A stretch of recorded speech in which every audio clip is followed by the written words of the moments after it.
Hi friends, this is doctor Shikha Gupta from Diva hospital and IVF centre Jaipur. तो आज मैं आपको हिस्टोस्कोपी का रोल बताऊंगी इनफर्टिलिटी में। हिस्टोस्कोपी का मतलब होता है दूरबीन द्वारा गर्भाशय की जांच। उसका इनफर्टिलिटी मतलब निसंतानता के पेशेंट्स में क्या रोल है। हिस्टोस्कोपी एक बहुत ही इंपॉर्टेंट और एक यूज़फुल टेस्ट है। ऑल्दो उसका ऑल्टरनेटिव आज 3D सोनोग्राफी आ गया है, बट 3D सोनोग्राफी कभी भी हिस्टोस्कोपी को रिप्लेस नहीं कर सकता।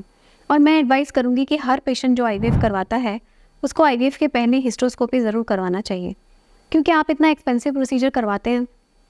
इतने एक्सपेंसिव प्रोसीजर में अगर आपको रिजल्ट नहीं मिलता तो फिर आपको लगता है कि पता नहीं क्या कारण हुआ, किस लिए प्रेगनेंसी नहीं हुई।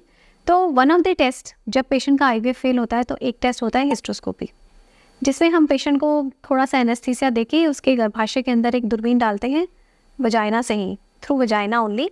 और उसमें हम यूट्रस की कैविटी, उसमें जो ऑस्टिया होते हैं वो, और यूट्रस की शेप, वो हम इवैल्यूएट करते हैं। और हमें उससे और दूसरी इन्फॉर्मेशंस, पॉलिप्स, इन्फेक्शंस, ट्यूबरकुलोसिस, पेल एंडोमेट्रियम, एडिनोमायोसिस, इतनी सारी एक्स्ट्रा चीज़ें पता चलती हैं। और ये पता चलता है कि पेशेंट आईवीएफ करवाएगा तो उसके कंसीव होने की पॉसिबिलिटी कितनी है। तो हिस्टोस्कोपी कई बार अगर पहले की भी होती है तो हिस्टोस्कोपी का ये फ़ायदा है कि बहुत सारी चीज़ें हिस्टोस्कोपिकली हम सॉल्व कर देते हैं साथ ही साथ। जैसे पॉलिप हुआ, सेप्टम हुआ, एडिशंस हुआ, एशरमैन सिंड्रोम हुआ, कैविटी एबनॉर्मल है, लेटरल मेट्रोप्लास्टी है। अगर शेप अच्छा नहीं है तो अगर शेप पेशेंट की के यूट्रस का टी शेप है तो उसको हम वापस से ट्रायंगुलर शेप दे देते हैं। ऐसा सब करने से पेशेंट के कंसेप्शन के चांसेस ऑलमोस्ट 10 to 15% राइज कर जाते हैं। तो जो हिस्टोस्कोपी होता है इतना माइनर प्रोसीजर होता है कि उसके लिए आपको बहुत ज़्यादा डरने की ज़रूरत नहीं है। It is a day care procedure. Patient आता है, हॉस्पिटल एडमिट होता है। प्रोसीजर करने में अगर हमें हिस्टोस्कोपिक सर्जरी भी करनी पड़ी तो मैक्स टू मैक्स हिस्टोस्कोपिक सर्जरीज में 20 मिनट्स टाइम लगता है।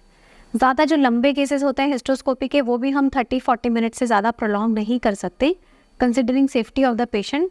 कॉमनली जो प्रोसीजर होते हैं जिनमें टाइम लगता है वो है एशरमैन सिंड्रोम, और दूसरा होता है सबम्यूकस फाइब्रॉइड, मतलब गर्भाशय के अंदर की फाइब्रॉइड की गांठ।